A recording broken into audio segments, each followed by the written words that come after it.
Welcome to One Tech World.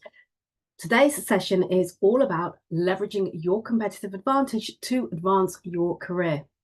It's a common misconception that recognition in terms of your compensation is a given. In other words, it's expected. And that keeping your head down and working really hard is enough. It's a justification to receive that bonus and that increase and the promotion. And moreover, that those with decision-making powers over that always limited pot of cash should know what you do. They should know the value that you bring to the table. They should know your wins, your accomplishments over the course of the last year, and so on, and therefore recognize you accordingly. However, the reality is far from this. And in actual fact, the truth is effort, energy, and enthusiasm are all required so that you can stand out from the crowd. You can be known for the value that you bring to the table. You can be remembered for the right reasons and be top of mind for those that matter. In other words, the hiring managers and the decision makers, and be recognized and rewarded for all of your efforts. This talk today will introduce you to the core 6 pillars to building a powerful personal profile so that you can show up as your best self, you can engage effectively with others and make an impact on those around you, and ultimately harness your competitive advantage, further your career, and gain the recognition and reward that you know you deserve. So who am I? My name is Leila Singh. I'm a leadership and career coach and personal brand consultant, a podcaster, and a TEDx speaker. In addition, I've had an accomplished 25-year corporate career spanning both finance and sales, with 16 years of that spent at Hewlett-Packard Enterprise.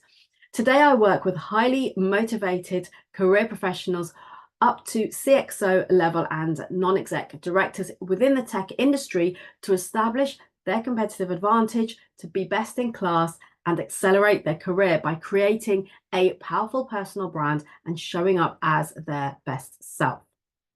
So I want to dive straight in now and introduce you to the Aspiring Leaders Blueprint. Okay, so I'm hoping you can see my slides there. So let's dive straight in. What is a personal branding? Personal branding, it's about your profile, as I mentioned earlier, your personal profile and how you show up in the world. And it's about others' perception of you. In other words, your reputation in the workplace, in your industry, and amongst your peers. And it's also about what people say about you when you're not in the room. And most importantly, it's the feeling the one experiences when they meet you, when they work with you, and when they hear your name mentioned, because those feelings create lasting perceptions. And you might be asking, well, why is this even important? Why should this matter to me when it comes to advancing your career? Well, it's critical to understanding who you are, what you stand for, and what you want to be known for, both personally and professionally. And not only that, it's also integral to all stages of your career. So whether you're someone who's early on in your career and you're just starting out, or you're established in your field, it is still essential, and it's still the right time to be building and nurturing your personal brand. It might be that you're seeking to change career or pivot to something completely new. Possibly you want to simply accelerate your career and get to where you want to be even quicker. Maybe you're wanting to enhance your visibility, whether that's within your own team, your organization, or in the wider industry, or be a more effective leader and simply create an industry profile. Whatever it is for you, it is important to establish your personal brand. What else is important? Well, as we all aware of today, in today's competitive working landscape, coupled with the competition between individuals, as I'm sure you've experienced, striving for greater success, greater reward, and more recognition, you need to stand out. You are your own brand. Why am I sharing this here with you? Because when it comes to personal branding, most personal brand experts talk about your online presence, your LinkedIn profile, your followers, your content, what you're sharing. And we all know you can pay someone to create a wonderful online personal brand for you. But here's the thing, before that stage, my belief is that you want to create your offline presence, your in-person personal brand. So how you're showing up in person, because only you can influence that brand and how others perceive you. Ultimately, you are your own brand, and only you can influence how you choose to show up in the world. I've always said that everyone is in sales. Maybe you don't hold the title of salesperson, but if the business you are in requires you to deal with people, you, my friend, are in sales. An amazing quote from Zig Ziglar, something I've always agreed with, in that if you imagine every day from the moment you were born, we're selling, we're influencing, we're seeking attention from others. We're wanting people to like us, to come towards us and support us and encourage us. And in order to do that, we want to build that relationship of being known, liked, and trusted. So how can we do that? It is about recognizing that no matter what role you are in, you are always effectively selling yourself. You are working with other people in your environment, even if you're working remotely. And at some stage, it is important to think about putting in the energy and the effort to have others buying into you, creating that awareness of who you are and the value that you're bringing to the table. Think about when you're making a buying decision, let's say for a pair of trainers, what's top of mind? Maybe it's Nike or Reebok or Adidas. Perhaps you need to invest in a new laptop. And what do you think then? Maybe it's Apple, it's Microsoft, it's HP or Dell. Whatever it is for you, those are brands that may be top of mind. And similarly, when we look at a personal brand in the workplace, you want to be that person who is top of mind for those hiring managers and those decision makers. So today, I would like to introduce to you the Aspiring Leaders Blueprint. This is a framework that I've put together based on the 6 core elements that I believe are critical to building that personal profile, that personal brand, and standing out and being able to elevate and advance your career in the workplace. I'm also going to share with you today some critical actionable insights, so things that you can take away from today and implement immediately to start to develop and improve and enhance your brand. So first of all, first pillar is clarity. And what do I mean by clarity? This is about understanding where you want to go. In other words, the journey or the destination that you're heading towards. And without having clarity on your career, you run the risk of getting stuck and feeling like you don't know what to do next, how to get out of the situation you're in to advance forward, which in turn might leave you feeling stagnant in the role, becoming demoralized and demotivated, possibly finding yourself in that hamster wheel of life and just feeling like you're spinning plates and not really making any progress. Is that you? Can you resonate with that? Possibly you're simply just drifting through life with no clear direction, possibly not having that brand foundation, that identity that kind of sets you up to propel you forward. And this is where it's so important for this to come in. Within my Leadership Launchpad, this is what we share and teach and educate our clients with. And that is a crystal clear clarity compass.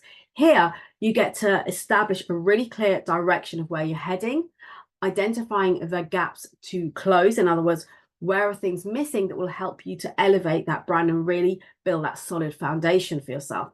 You get to identify your non-negotiable values. Why is that important? It's important because when you're clear on your non-negotiables, it makes decision making so much easier. So when you're presented with opportunities and the possibility to take risks and move your career forward even quicker, it's easier to make decisions based on what those values are.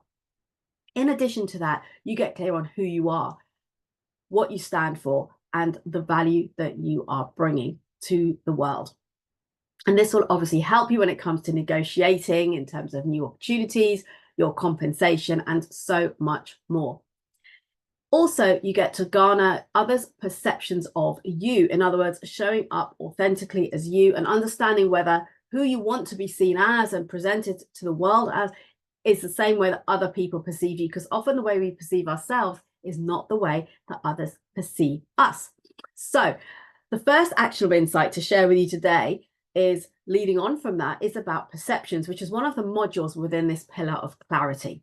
And what I invite you to do is to reach out over the next 30 days to 3 to 5 people in your existing network. And these are people who are people who you know, like, and trust, people whose opinions you value, who have worked with you at some capacity at some point, whether it's currently or in the past. So reach out to 3 to 5 people from your professional network and ask them to share with you the first 3 to 5 words or phrases that come to mind when they hear your name mentioned. When you elicit that information, I invite you to take a look at that and ask yourself, are you happy with this? Are there things about you in your own perception, in your own mind, that haven't been mentioned? And is it important for you that people get that they see that in you? And if so, that's where you now identify an opportunity to close that gap. So what can you do differently to influence the people around you to see that in you? So that, let's say in 6 months' time, if you conduct the same exercise again, you elicit that information, and whatever it is that you want to be perceived at is what's being reflected back at you. So I really invite you to take action from this today. The second pillar we're looking at is confidence. With confidence, what am I referring to here? Well, it's broader than that. It's about your mindset. It's about the inner work, the subconscious mind, and owning a winning mindset. Everything starts from within. It's so easy to focus on external strategies and the things that are outside of us. And rather than holding up that mirror and actually looking at what can I do within me to influence my outcomes and my opportunities that arise for me. And without having this confidence, without having this winning mindset, we will struggle with uncertainty in ourselves and the way that we show up. It will reflect on our behavior within the workplace, resulting in self-doubt, a lack of belief perhaps in your abilities or in yourself. And this will impact in your performance. So you run the risk of underperforming because you're not feeling that you're confident enough or having that level of certainty. And this can diminish your confidence even further, which means that you may run the risk of missing out on opportunities to step into more senior roles, into leadership, maybe to board level. You'll struggle perhaps to negotiate or ask for an increase when it comes to your salary, to your compensation and bonuses. And also lacking that confidence to grab those opportunities when they're presented to you, maybe because you're not feeling ready or not good enough. And here, within the Launchpad, what we look at is the Winning Mindset Mastery, which is a program delving into a number of modules here where we work to identify and then alleviate, so remove, let go of the stories, the past experiences, and the beliefs that are no longer serving you. For example, it may be you've put yourself forward for promotion previously, the promotion got declined, somebody else had it, and now you kind of lost that confidence to put yourself forward again when another opportunity presents itself. And that's because you're basing it on a past experience. And what we do here when we work on mindset is to really dig deep and understand what self-imposed limitations we are putting on ourselves, often subconsciously. In other words, we often don't realize what we're doing to limit ourselves. So when we can let go of those past experiences, those beliefs that we've created based on that, and the stories that we create all of the time based on what happens around us and what we hear from the people around us, we can then create a blank slate, and it creates freedom, it creates opportunity to make the decisions and have the courage to put yourself forward. So the actionable insight here for you is to hone your self-awareness and really explore, how do you talk to yourself? Are you encouraging of yourself? Are you kind and showing compassion towards yourself in the way that you would to a young child? Or are you that gremlin that puts yourself down, is really self-critical, tells yourself you're not good enough, you're not ready, you're not smart enough, all of those things that we have going on in the background? And let's be clear, everyone is guilty of doing that. The difference is when we build our self-awareness around this and what we're actually doing to limit ourselves, we can change that around. And it's a process. It's simple, yet it's not always easy. It can be uncomfortable, holding that mirror up to yourself and really seeing, how you are treating yourself, how you're talking to yourself, and how you're limiting yourself. So here I'd like you to slow down and reflect, whether you do it daily or weekly, on your days, the encounters you've had, the experiences you've had, and really check in with yourself on how you have internally been responding to things, the conversations you've been having with yourself in your head, the way that you've been talking to yourself. Is it with kindness and compassion and encouragement or not? Write this down, start to reflect on this, journal on it. And also, I'd invite you to write down all of your wins and accomplishments as far back as you can go. So whether it's from school or whether it's from when you started working, whichever you prefer, but write them down and treat that as an ongoing document that you go back to and add to, because I can assure you, you will be continually having new wins and new accomplishments to add to that list. Why is this effective? Because it's reinforcing when you write it down and you see it on paper, how far you have come and how much you have truly accomplished, and will reinforce your confidence in yourself, in your abilities, and what you have to offer. Okay, so the third pillar we're looking at today is captivate. And what I mean by captivate is your presence, it's your gravitas. And oftentimes people believe that other people form an impression of you based on what you say. And people, I've heard it said so often, it's like, oh, I don't want to say anything because I might sound stupid. Here's the thing with that. People form an impression of you within the first 7 seconds. And communication comprises words, tonality, and body language. In other words, physiology. Okay. And when we think about what we say, that's only 7% of your communication. And if you bring in the tonality, in other words, it's not just what you say, it's how you say it, that's also 38%.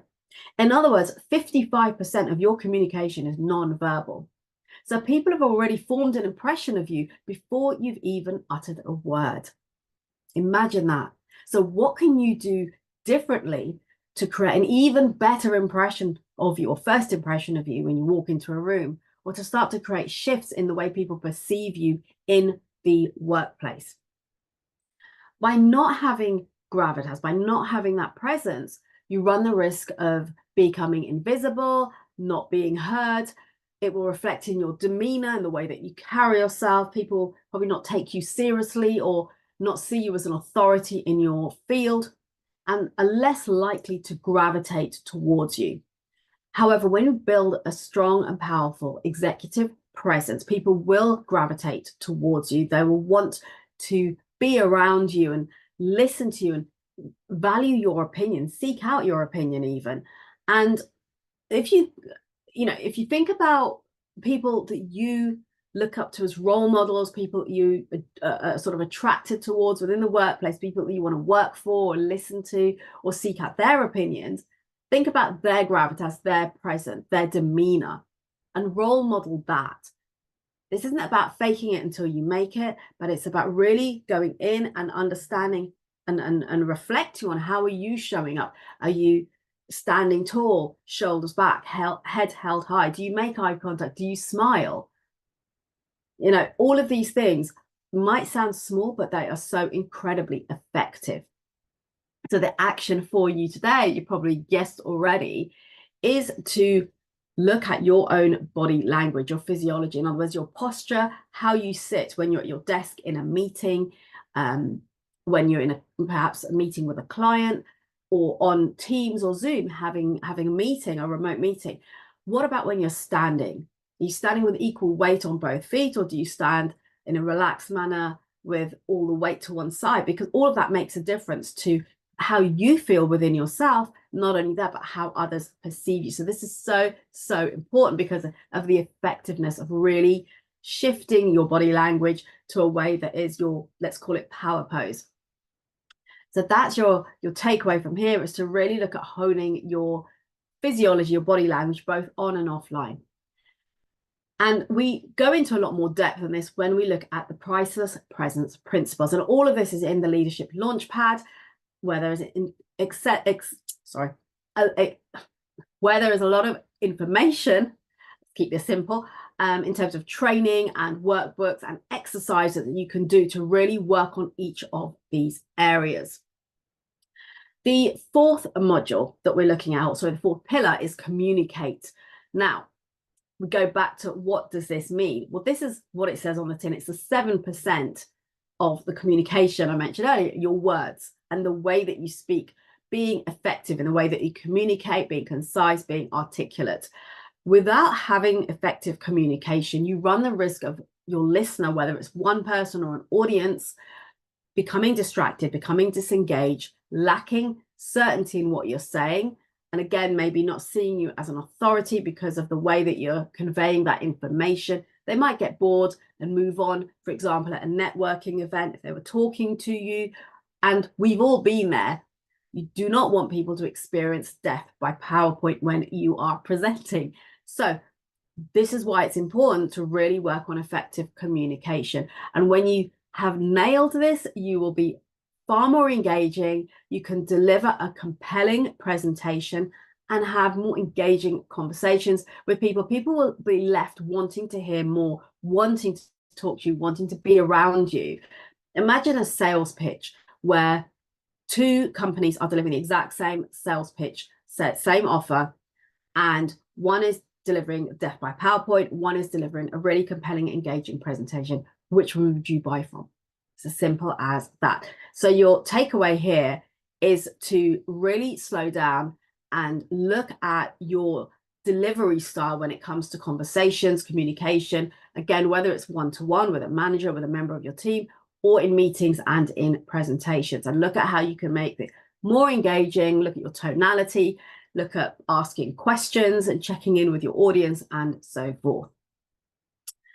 And the system that we have here within the communicate pillar is the standout speaker strategy, where again, we look in more depth at all the different aspects of effective communication, particularly when speaking in public, in presentations to an audience.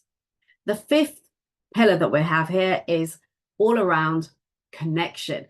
This is one of my favorites. This is about relationships, the importance of building relationships, cultivating and nurturing them, and looking at your circle of influence. Why? Because without this, you run the risk of being unknown, again, invisible, potentially overlooked. If people don't know who you are, they're not hearing about you from other people. They haven't got advocates speaking up for you. And also when you're in your role, it makes it more difficult to get things done because you can't just pick up the phone to people because you don't have those relationships. You're not able to ask as easily for help. So with a strong network around you, you have your advocates, you have those supporters, the people who've got your back, the people who know, like, and trust you. And remember, it's not about who knows you, it's about it's not about who you know, it's about who knows you and what they know about you. To think about that, what are you doing to cultivate your network and broaden it into a diverse network? What happens when this occurs? Your reputation elevates itself because more people know about you and your value. You'll get referrals, recommendations. People again will gravitate towards you. You'll build trust, rapport, and more easily be able to influence the people around you. So your action here is to grow a diverse network. I invite you to reach out and reconnect with at least 2 people in your existing networks, and make this easy. People that maybe you've worked with in the past, you've not spoken to for over a year. Simply reach out, whether it's on LinkedIn or if you have their number, reconnect with them. And just realize how easy it is to do and how much people welcome that, because it's a lot easier than people think. And I see this with my clients when I have them do this, that they're actually quite surprised at how the fear they'd build up around it didn't need to be there. And the system here that we have for helping you to cultivate and nurture your relationships, which is really essential when it comes to being in the job market as well, is the rewarding relationship principle. And this is where a lot of my clients secure their next job through recommendations, through referrals, through introductions, rather than through the traditional route. And finally, cultivate. Cultivate is all about personal leadership and personal responsibility. It brings together these 5 pillars that we have looked at. And without having this, you run the risk of lacking ongoing that recognition, that reward, being overlooked, and simply struggling to move forward and advance your career. With this, in other words, looking at the transformational leader recipe, which is the system that we go into within this pillar of cultivate, you get to be a leader for yourself and a leader for others. In other words, to influence the outcomes around you, to influence the people around you, and have people who know you and gravitate towards you because of the person that you show up as. So my final takeaway for you today is to show up. Show up as your best self, bringing together all of what we've talked about today, and step up, elevate your confidence, work on the inner game, not on the external strategies only, and speak up. In other words, ask for what you want. I do sincerely hope that you have gained some value today from this session. Any questions, do please reach out and connect with me on LinkedIn and ask me any questions you have on what I have shared. If you're interested in learning more about the Leadership Launchpad and diving even deeper into the Aspiring Leaders Blueprint, then do check out the link here, which is on the slide, leilasingh.com/launchpad. And you can also grab your own copy of the Personal Brand Playbook, which again provides you with a brand audit for you to work through, as well as key takeaways and more insights around each of the areas I have shared with you today. Thank you for your time, and I'd like to wish you a fantastic rest of the day. Enjoy the conference. Take care and see you soon.